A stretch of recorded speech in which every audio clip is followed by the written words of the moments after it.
Make that big boss less special. It ain't no game, but they saying welcome to the second level. Second level. Second level gaming. Second level. Hey everybody, thanks for coming on out. Up next, presenting his talk, Humanistic Game Design, is Charles Huang. Take it away, Charles. Hey, that's me. Happy to be at Pixelpop. So we have 20 minutes. Okay.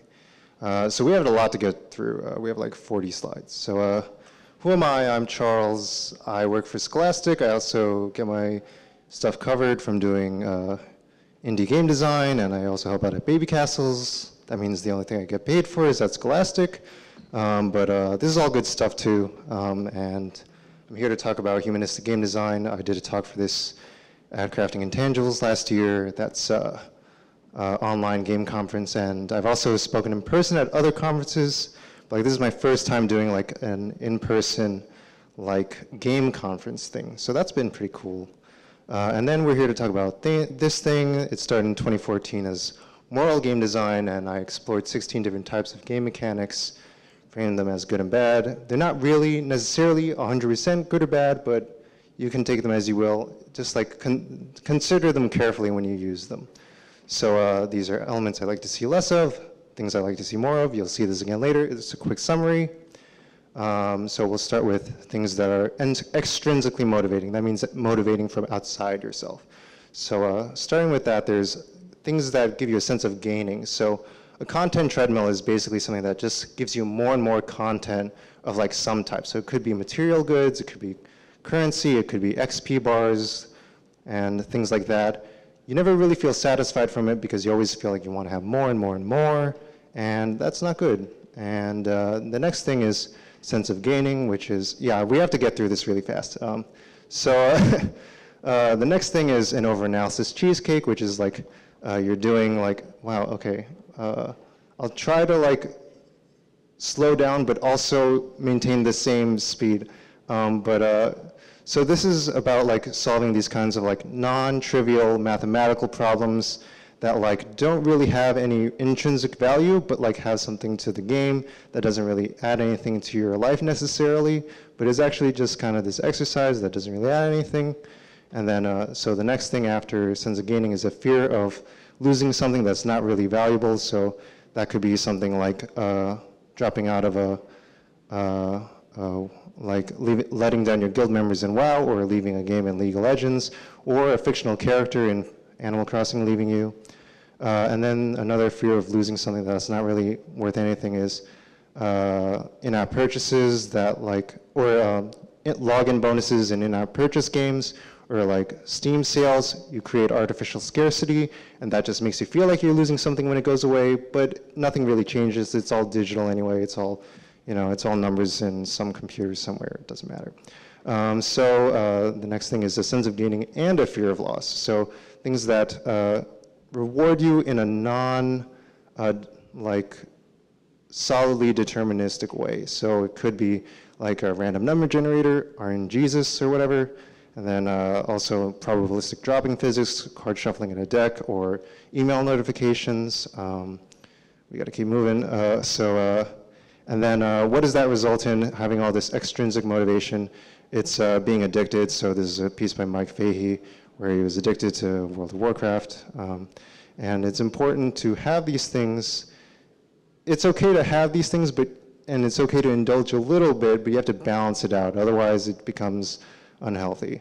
So the next thing after extrinsic motivation is negative context. So context in which it's negatively valuable to your players. And what does that manifest itself as? So zero-sum games is like your gain at the cost of others. So like, even like I just found this YouTube video that said top 10 most toxic online games. Like the fact that you even have like a top 10 most toxic online games is very concerning. I'm not happy with it. But yeah, so there's like gaining at someone else's loss. So killing other people, killing other creatures, destroying your environment, strip mining, that's really bad. And then other zero-sum stuff is gaining at someone else's loss. So that could be something of an intimate nature, sexual nature, that's I'm not going to show anything graphic here, but like basically like if you have an interaction, and I'm not saying it's okay to be sex negative, but what I'm trying to say is that you can't perpetuate images of these relationships in a way that come at the cost of someone else's boundaries and consent and things like that. And this is actually an example of a game called Consentical, where it's actually well managed. So another negative context is wish fulfillment. It's just offering like you to have this escapist fantasy, but that's okay to have sometimes, as I'll say, but it's you want to balance that out. And then, so when you have these negative contexts, it can result in something escapist. Basically, this quote from Mike Fay's article summarizes it. I hid, I ran from my problems, hiding away in a virtual fantasy world instead of confronting the issues that might have easily been resolved if I had addressed them directly. Some of that is the responsibility of the players, but there is a certain responsibility in the designer's decisions in how they create a structure for those behaviors. So that's certainly something to be aware of as a designer. But there is also the possibility of having a context that can be empowering. So having those power fantasies can actually show possibilities to the player that they wouldn't normally have seen in their normal life. Let's just keep moving. And then some conclusions from these things I'd like to see less of is that we don't want these things that are addictive. So there's this example of, the thing that illustrates this most is this example in this New York Times article of what they thought was what a scientist thought was the most addictive kind of junk food, and he described it as Cheetos. Everybody loves Cheetos, but they're terrible because scientifically, there's a scientific reason why Cheetos are terrible. It's because they have something called vanishing caloric density. So while they have like all the salt and cheese and the sugar high from like the corn starches and stuff like that, by having vanishing caloric density, it melts in your mouth. So like while you're getting all this pleasure, you're also not getting a sense that you're being filled at all, and you constantly want more, which is analogous to this painting of this Japanese Buddhist painting of a beast that has a very thin neck, but a very endless stomach. So as much as it's trying to eat, it can never be fulfilled. So that's like addiction in a nutshell. And this is a big slide. The summary of this, look up Ultimatum Game, but like basically the summary of this is that there could be a link between punishing people and addiction. And yeah, and then that manifests itself in our current world climate. Here's a piece from Mother Jones on white supremacy, and yeah, basically they did some studies that might link violent extremism with addiction. And in that sense, it can actually be seen as like a form of mental illness that there can be approaches to treating, but that's still very early research and is a whole nother talk entirely. So let's just keep moving. How's everyone doing? Is everyone doing okay? Thumbs up? Thumbs up? Okay, a lot of thumbs up. Okay, good. Very cool. So moving on to things I'd like to see more of, getting away from negative things, getting away from violent extremism and stuff like that, and addiction and all that stuff.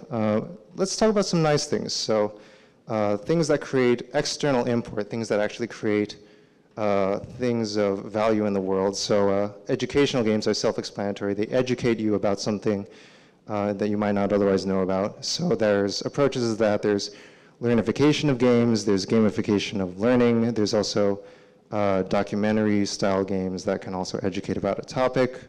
There's also goods and services games, games that create goods through the gameplay, games that create value from players adding to a crowdsourcing project or gamifying mini tasks like TaskRabbit or Uber or Lyft. And then there's also fitness games that improve mental or physical health. I lumped those two together. That was the thing for a while.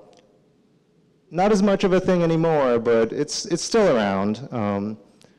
And empathic games that create, the value here is like creating social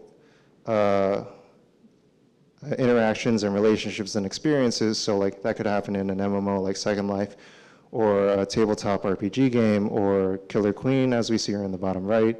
That's a cool game from New York. I'm from New York. Yeah, well, we won't dwell on that. Anyway, and then canvas games are games that are based around creativity and having this open-ended palette for players to create something of value. That also is in Second Life, but you can also view that in Minecraft, Super Mario Maker. These things can have external import and intrinsic value, but they also appeal to a very small portion of the audience, like games like Mario Paint and like WarioWare DIY, like even though they create amazing things, like there was like only a certain percentage of the audience that actually was able to like get into that. So that's something to keep in mind with these kinds of games. There are some pitfalls with things with external import too. They can be real, but they can also be unfulfilling. You could be addicted to like doing Uber driving, or addicted to like all these other things too. So you got to watch out for that. You can even be addicted to helping people. That's also something to watch out for when you're in communities based around helping people. And it's not the fact that you're helping people that's the problem, it's your relationship to it. That's the problem. That's just a side note. Anyway. But also, if you're informing people knowledge, you got to make sure that knowledge isn't harmful, and I'll leave it at that. These slides kind of speak for themselves. Something with Super Combine Massacre RPG is the concern for the harm was there, even though the game itself was actually exploring the issues in a very nuanced and interesting kind of way. Anyway, let's move on to like more positive things, intrinsically motivating things as opposed to extrinsically motivating, self-motivating things. How are we doing on time, by the way? 10 minutes, okay, fantastic. All right, should we take a breather a little bit? Let's take like maybe 5 seconds. 1, 2, no, we're getting the move along. Okay, so we have awe-inspiring games, whereas games we were talking about could be based around never having enough, some experiences, I should say, can be based around being okay with where you are and being okay with being a small part of a larger whole. So being a small part of the cosmos, being a small part of like the infinite universe. Those things are sustainable because you don't want more from them, but they're harder to make in a lot of ways. And then positive affect things are about whimsy, joy, laughter. Even these slides alone are already provoking a lot of reactions from people, and they're important for mental health too, in their own sense too. They're not a replacement for mental health treatment, of course, but they can be supplemental. And then I described this next category as tender moments. So these are things based around a sense of loss and maybe a sense of acceptance and beauty in loss. So loss could be of an individual, of a place, of a time, or even of a period in our life, of youth or childhood. And in the bottom right, we have Mother 2, which is known as Earthbound in the US. It's called Mother 2 because it's a sequel to Mother, I should say.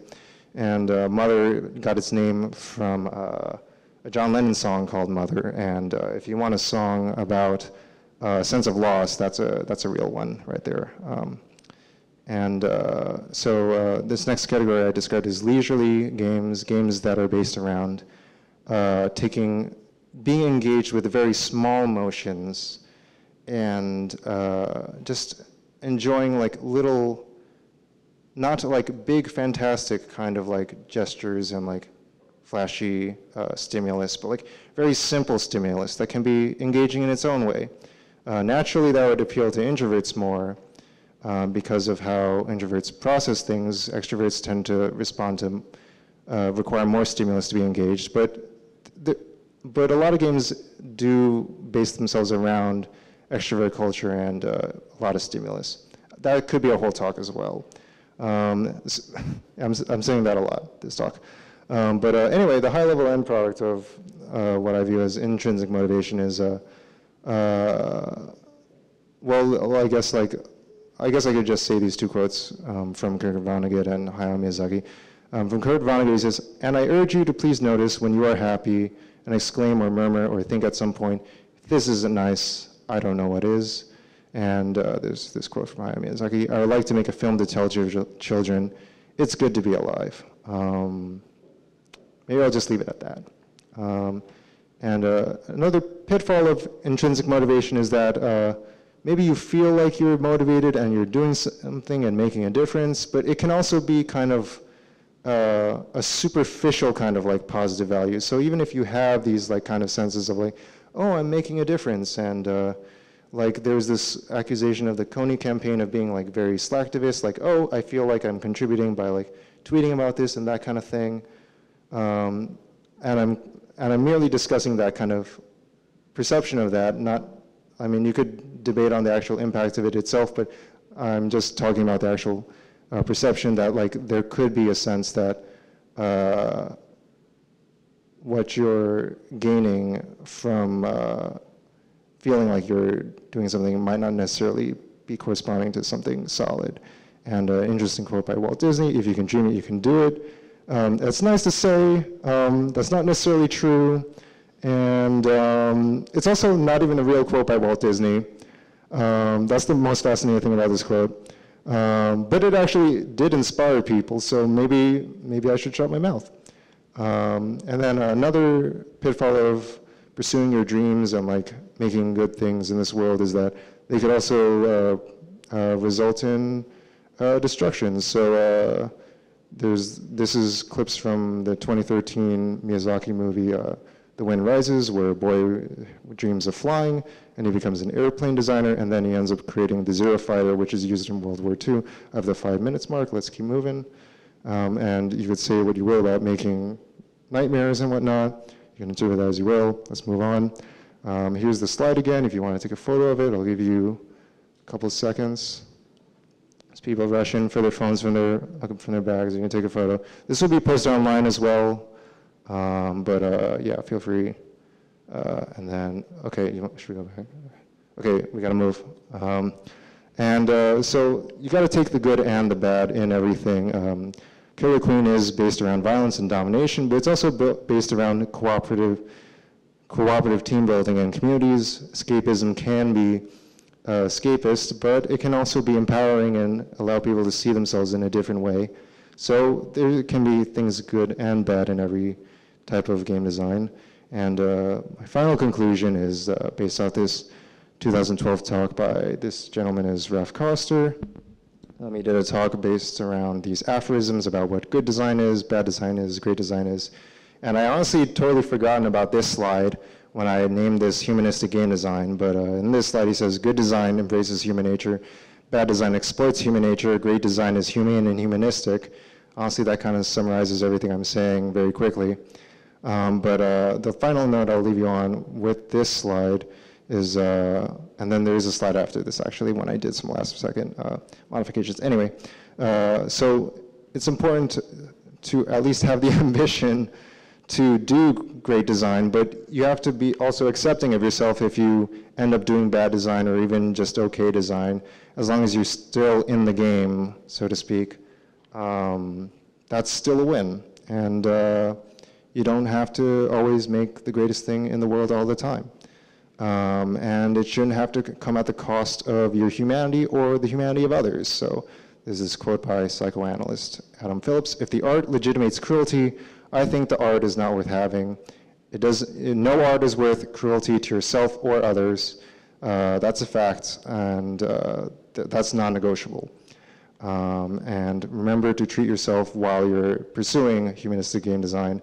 I guess this is kind of a silly note to end on, but yeah, remember to take care of yourselves.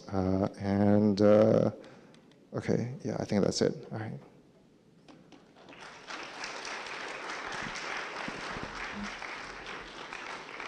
Do we have time for questions? Yes, we do. We do have time for questions. Would you like to ask a question?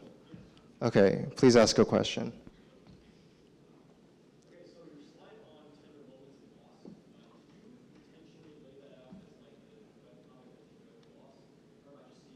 Oh, is this loss? No, this was, the answer is no. There's a definite no to that. No. Maybe I should next time. All right, there's a question here.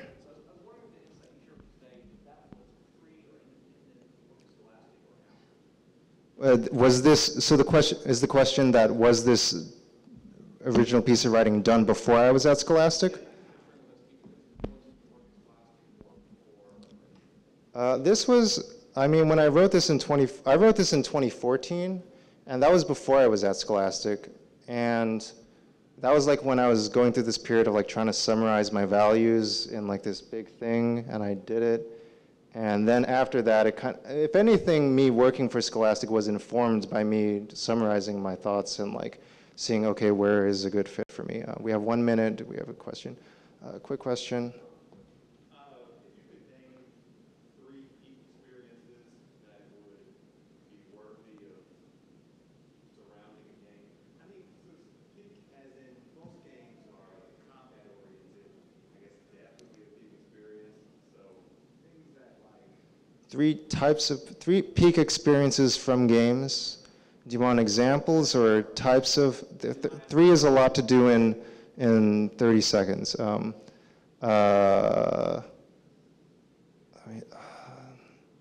Florence the Game is great. Life is Strange is great.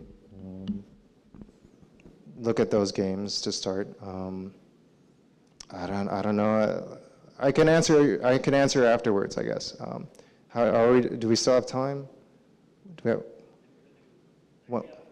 Time up. Okay, we have time up. Okay. All right. Thank you. It ain't no game, but they saying welcome to the second level.